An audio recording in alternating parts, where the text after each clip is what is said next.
Shalom, holy initiates and holy adepts. I am the chief magician of Mystery Babylon, and welcome to my holy channel.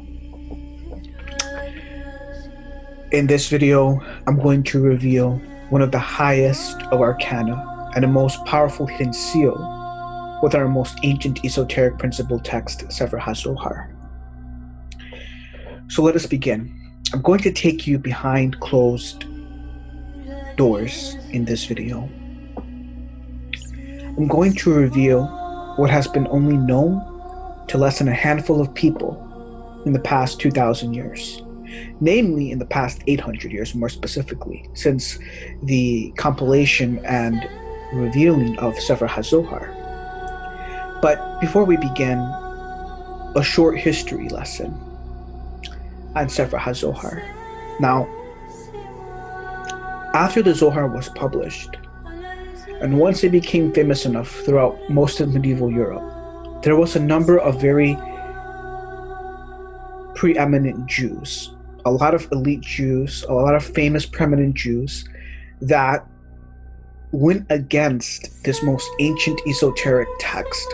There was many Jewish Rabbanan that hated this text and were anti-Zohar.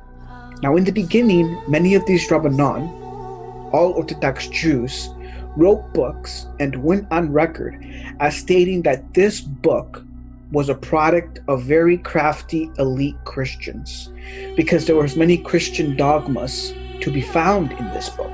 And indeed this is correct. Dogmas such as the Trinity, which in all reality is not a dogma, it is a truth, a most high sublime truth. But this is what happened. Next, the Arizal, Hamashiach Arizal, came on the scene. And it caused a huge supernatural tidal wave that swept across most of Judaism. And it was the Arizal that was the trigger, the momentous trigger, that began his next reincarnations, that of Shabbatai Zvi and Yaakov Frank. And when Shabbatainism hit Judaism, all of the Orthodox Jews and all of the Rabbanan who are spiritually blind and very ignorant, they became very anti-Zohar. Now you have to understand that in 1666, Judaism was turned upside down because of Hamashiach Shabbatai Zvi. And the Jewish elite and the Rabbanan, the rabbinical order, came to desecrate the holy name of Shabbatai Zvi. And a tremendous amount of ignorance and spiritual blindness entered the Jewish world after the passing of Hamashiach Shabbatai Zvi. No different than what happened when Yeshua Hamashiach ben Yosef passed away and the shepherd was taken away. So many of these Orthodox rabbinical Jews began to ponder and ask, what was the origin and source for Shabbatainism from this wretched, evil, abominable movement and the event that has taken place? And they all knew the great secret. They all knew that the origin and source for all of what had happened and transpired was the Lurianic Kabbalah, namely Hamashiach Arizal. And so then they began to ask, well, what is up with all of this uproar about the Lurianic Kabbalah and the Arizal? What is the origin and source of Hamashiach Arizal and the Lurianic Kabbalah and the Lurianic movement that preceded Shabbatainism? Because Shabbatainism has its entire root, basis, and source in the Lurianic Kabbalah. The answer to that question was Sefer HaZohar. Everything goes back to Sefer HaZohar, the Holy Grail. And so many of the rabbinical elite and the Orthodox Jews became very, very anti-Zohar. Some of the most famous and most preeminent Jews went on official record, wrote powerful books where they banned the Zohar.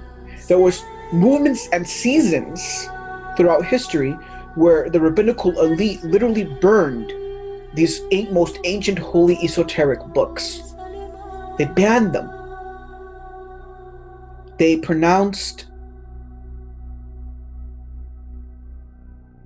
harems against them. And they wrote books bashing the Zohar.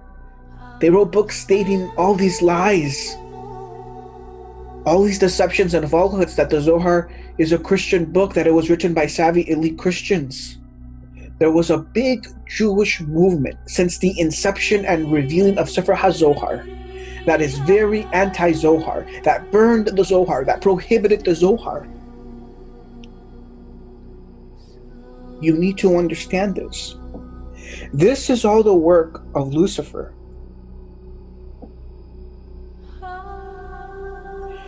So we have to understand that those that think that this most powerful Holy Grail, that all the Jews are in agreement and aligned with this, is far from the truth.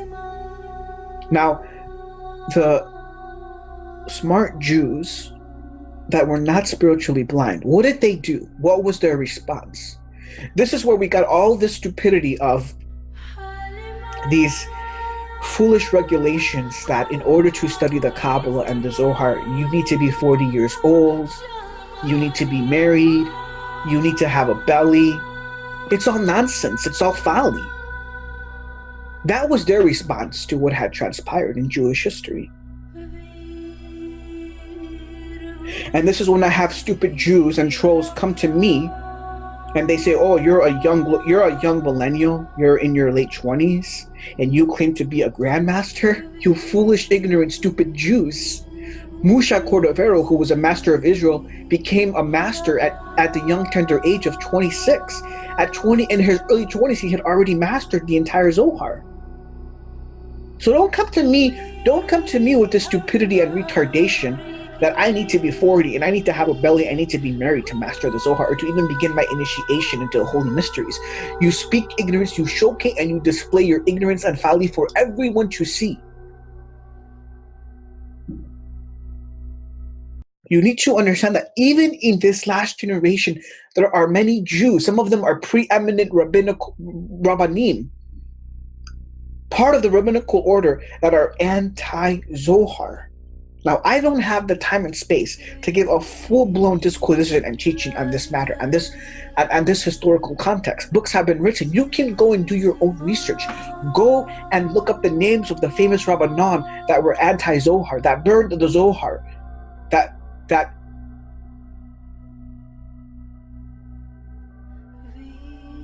released all this false propaganda against the Zohar. Go read their books. We still have many of their books where they have written all of this propaganda, all of these falsehoods.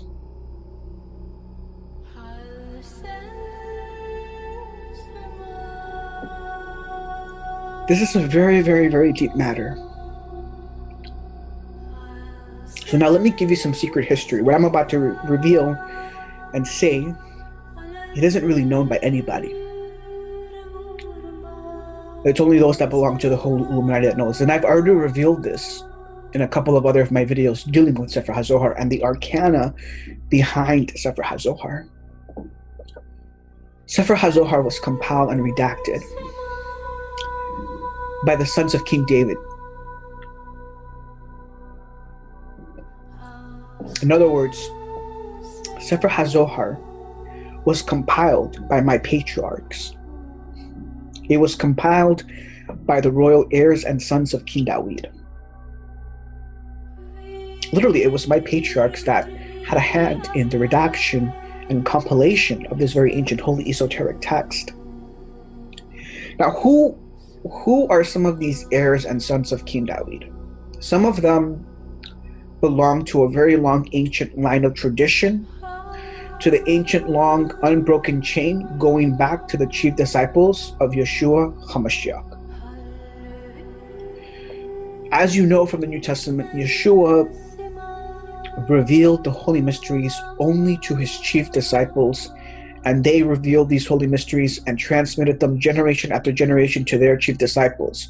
But there's only one unbroken chain of this holy tradition, this holy esoteric chain, tradition, and initiation, and that is the family of Yeshua HaMashiach, his bloodline, the royal messianic divine bloodline of King David. It is this unbroken line and chain that maintained the holy esoteric transmission generation after generation until the full revealment, until the full prophesied revealment of the Holy Grail vis-a-vis Sefer HaZohar.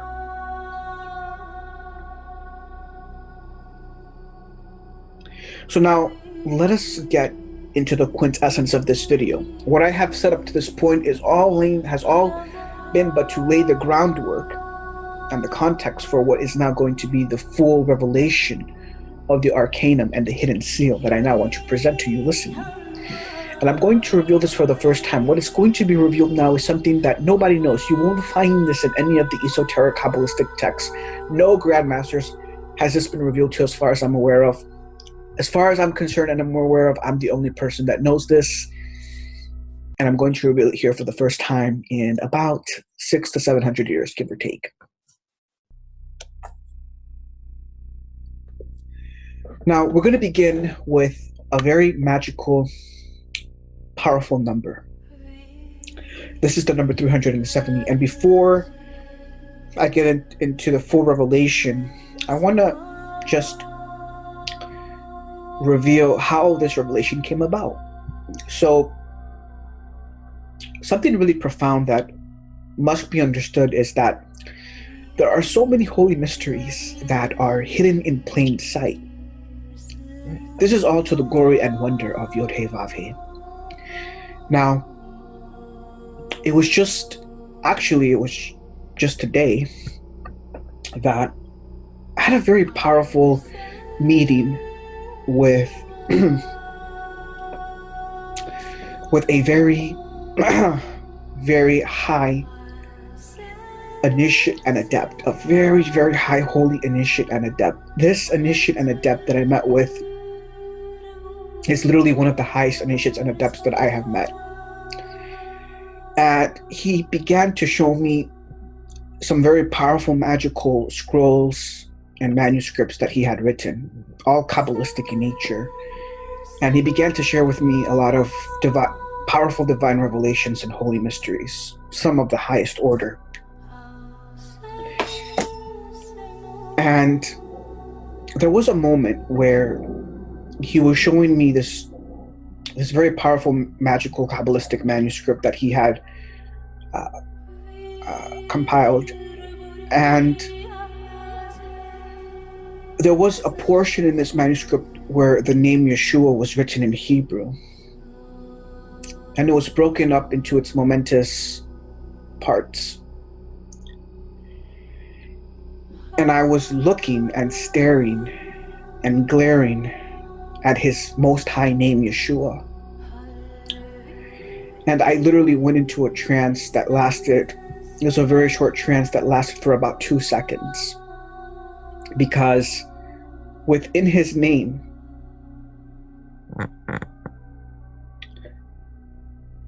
I saw this number.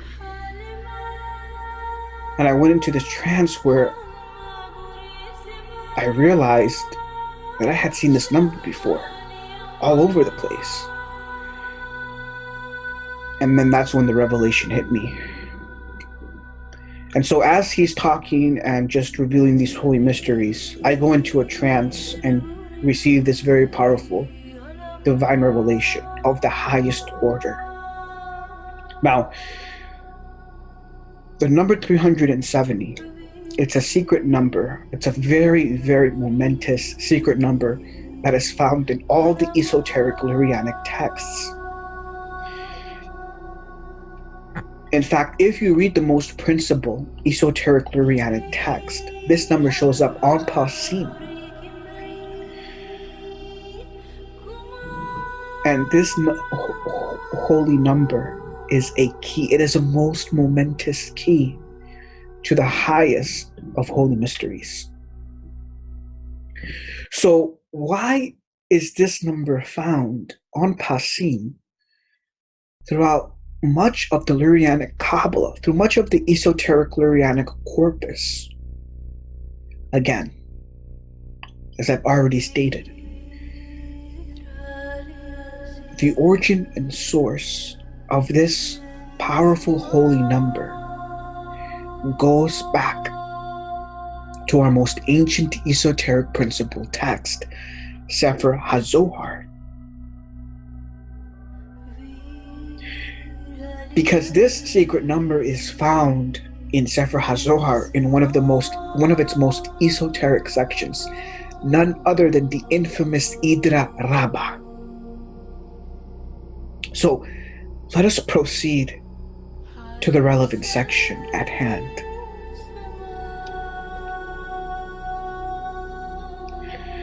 Before you is the original Aramaic text of Book 3, Folio 127b in Sefer HaZohar, which is the beginning of the Idra Rabbah.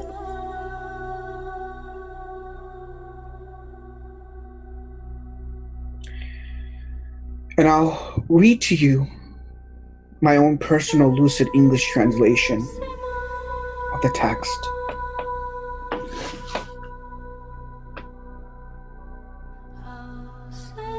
It reads in the original Aramaic.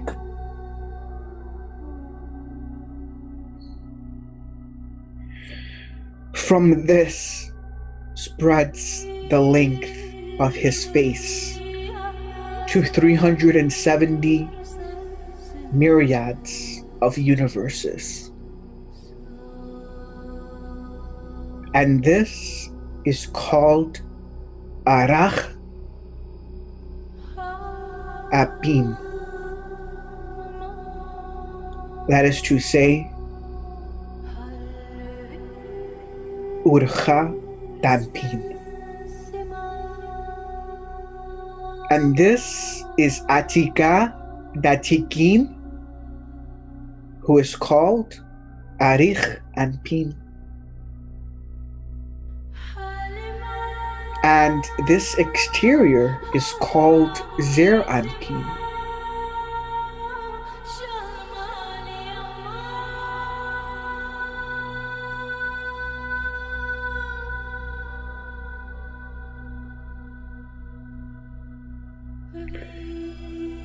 In order for him to receive Datika Sabah, Kodash, Kadashim, Dekudshaya, and Zeranpin,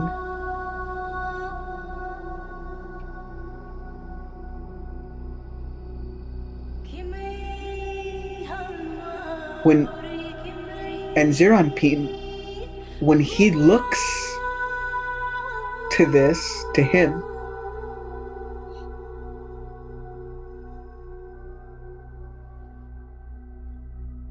everything below is rectified or established. His face or his faces, which is his face, they spread and they lengthen at this time. But it is not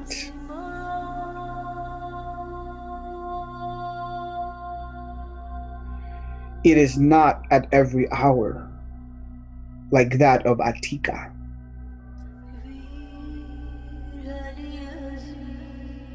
Now, let me read to you the first statement in the original Aramaic. Umehai itpeshat urcha tanpoi litlat ma veshib'in ribo alemin. Now, you can see there that I have circled the momentous critical phrase at hand. The original Aramaic is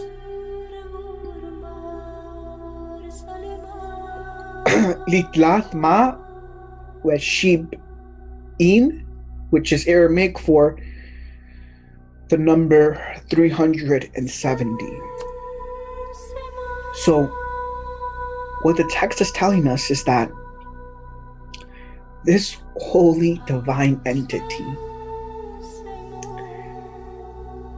his elongated face spreads to 370 universes, Correction, 370 myriad of universes. It's a very, very large number. We're all holy initiates and adepts. We understand that there are an infinite number of universes in existence. But the stupid, uninitiated, ignorant goyim, they know nothing of this. What is the significance of these 370 myriads of universes? Moreover, what is the significance of the number 370? The text here is speaking about a very powerful, exalted divine being known as Arach Apim. Who is Arach Ampim? The text equates Arach Ampim with a special state of Zer Ampim.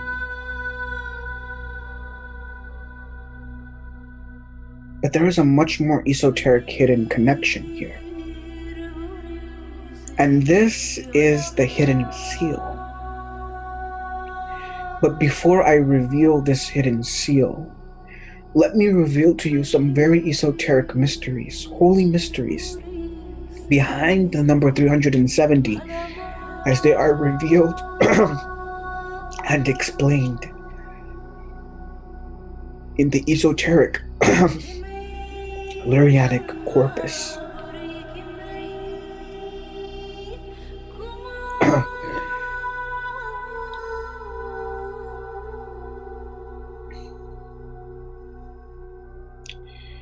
It is written in Sefer Emek HaMelech in page 779.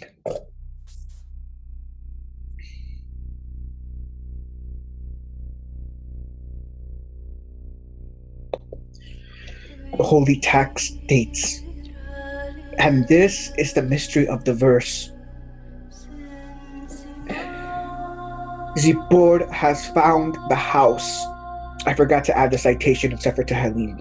I unfortunately cannot remember off the top of my head what verse this is in Sefer Tehillim, so you will have to go and find it. But this verse states that Zippor has found the house, or the sparrow. As you can see, the English word sparrow, its entire etymology is based in Hebrew, which is to say that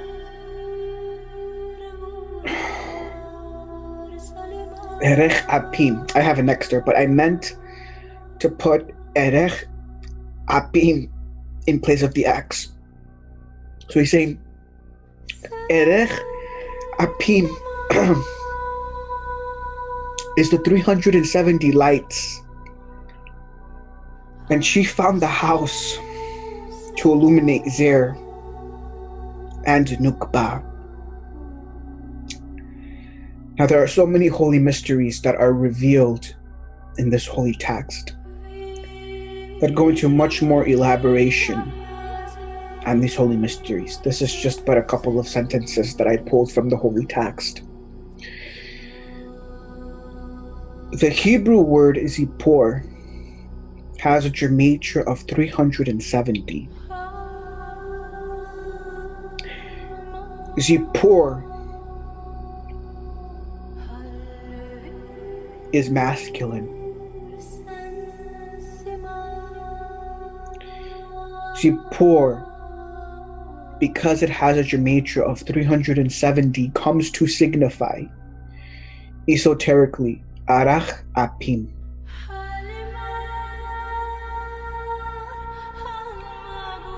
The holy oracles go on to speak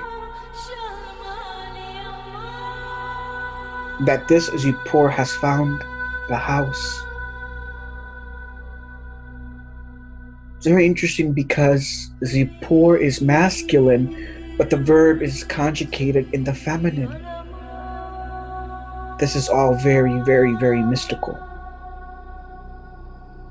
These are a lot of code words, and this holy text will go on to decode many of these code words. Ultimately, the bird comes to signify the divine feminine.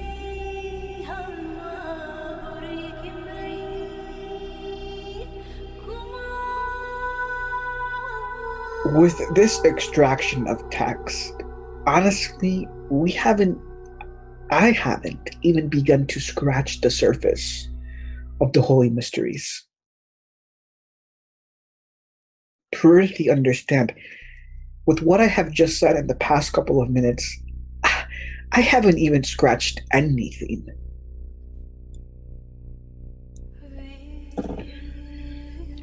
Now we come full circle to one of the highest of Arcana.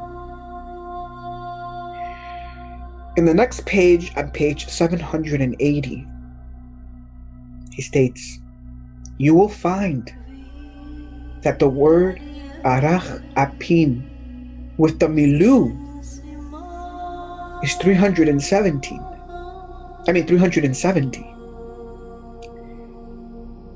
And it is 18 letters like this.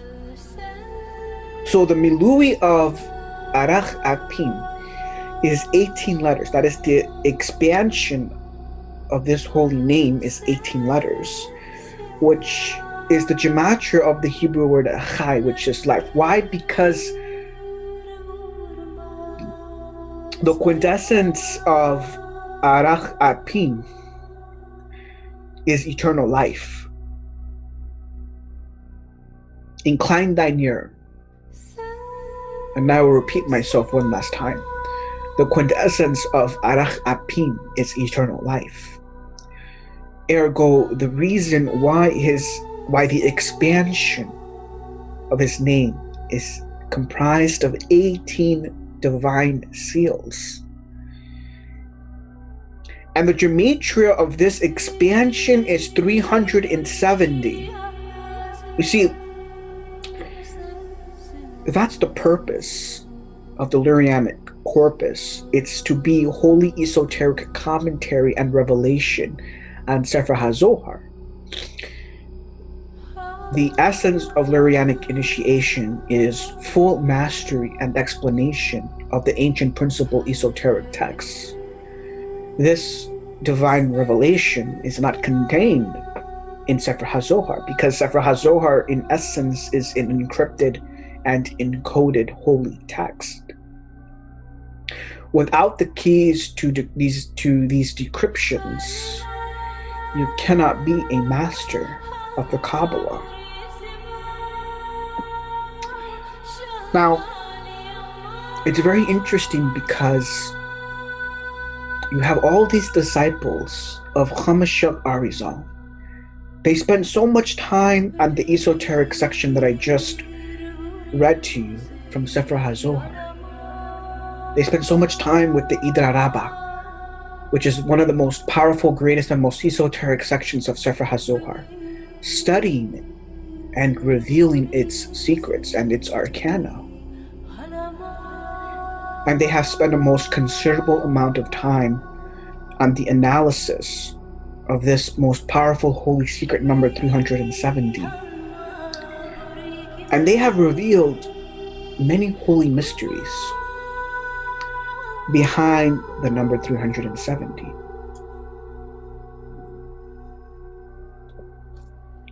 So, yes, all the chief disciples of HaMashiach Arizal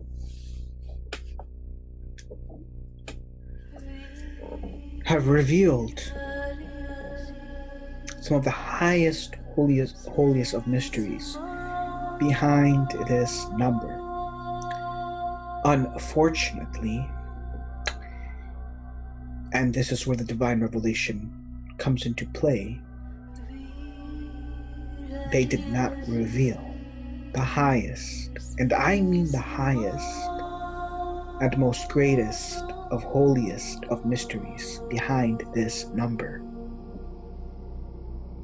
and it connects to everything. Now,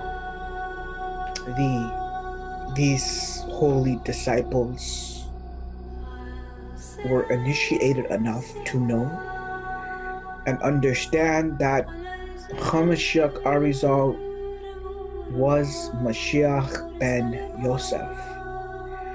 Unfortunately, although they also understood that Mashiach ben Yosef has reincarnated many times, they also knew this and know this. But where they failed miserably, is that they were not aware and did not know of the highest, most powerful reincarnation of HaMashiach ben Yosef. And he is none other than Yeshua bar Yosef. And so I reveal to you the great Arcanum and hidden seal. Behold,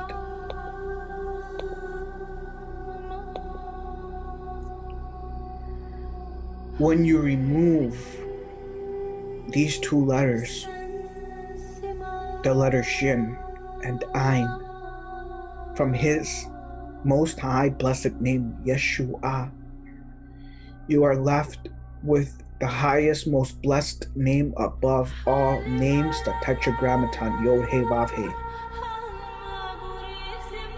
Duly note, behold, the gematria of Shin Ain is 370.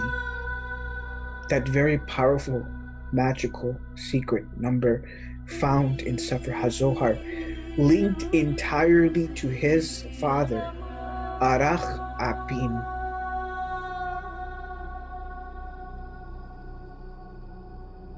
I have just revealed one of the highest of Arcana. As I stated in the beginning, the compilers and redactors of Sefer HaZohar were all heirs and sons of King David, just like me.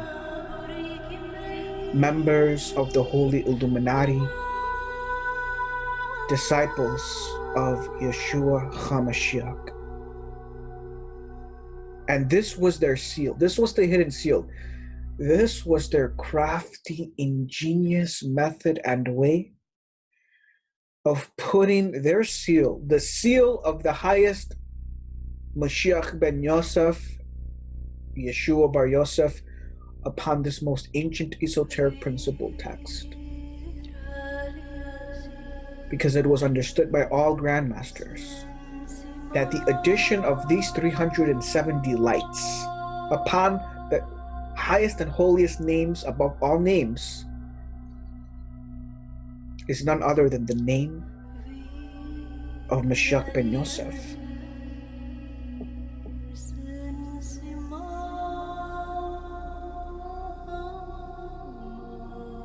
So yes, as I stated in my other videos,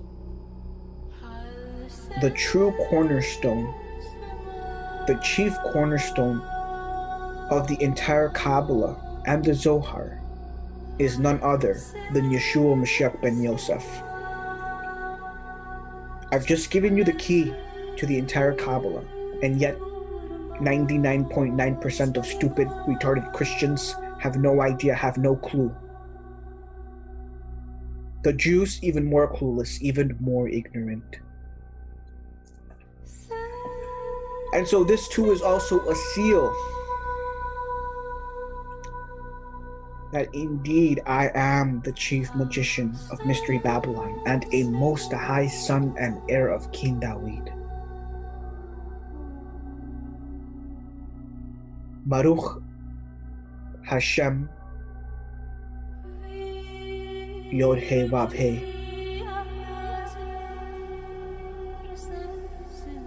HaMelech HaOlamim. Shalom, Wasalah, Amen.